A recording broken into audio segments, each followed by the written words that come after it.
안녕하세요. 아제이슨입니다. 오늘 제가 소방설비 산업기사 전기 실기 시험을 보고 왔습니다. 사실은 갑자기 시험을 봐야 되겠다는 생각을 해서 원서 접수가 끝난 시점이었는데 다행히 마감 후 접수로 빈자리 접수였나? 그거를 해서 필기를 패스했고 그 이후로 60일 정도 실기 준비를 해서 오늘 보고 왔는데요.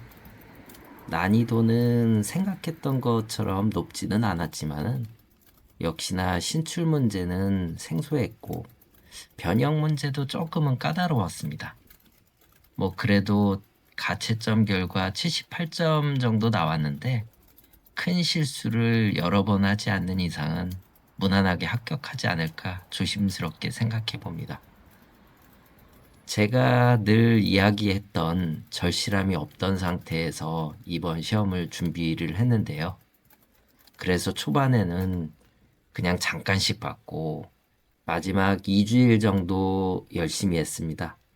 계산 문제 유형이 손가락으로 셀 정도로 몇 개 안 되고 암기 문제도 200개 정도로 정리해서 몇 번을 보니까 나중엔 헷갈리는 게 나오기도 했지만은 다 외울 수 있었고 어제는 오늘 시험 보기 전에 봐야 할 것들을 쭉 한번 체크해 봤는데 몇 개 안 나오더라고요.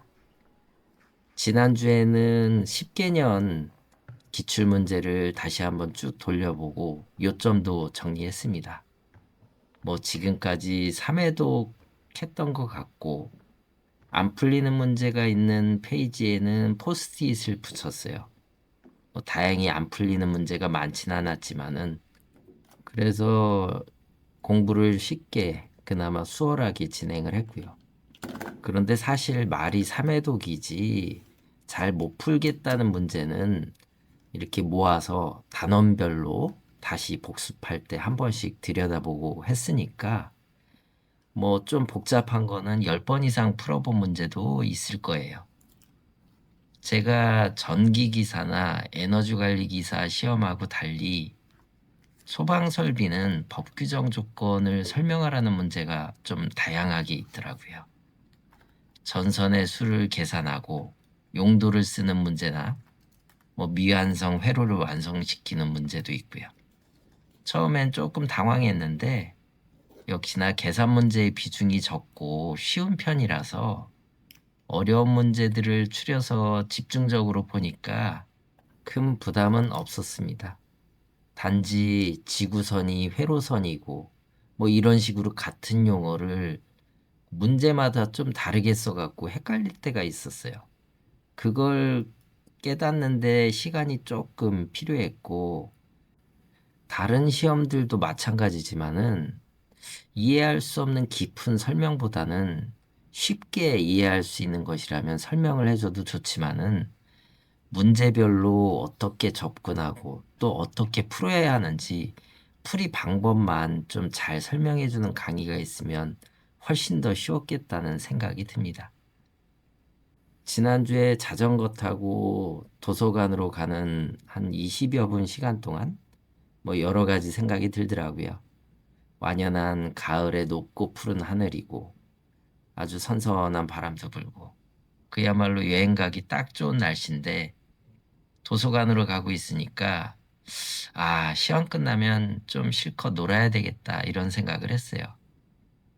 그런데 제가 사실 노는 법을 잘 모르고 있다는 생각이 들더라고요.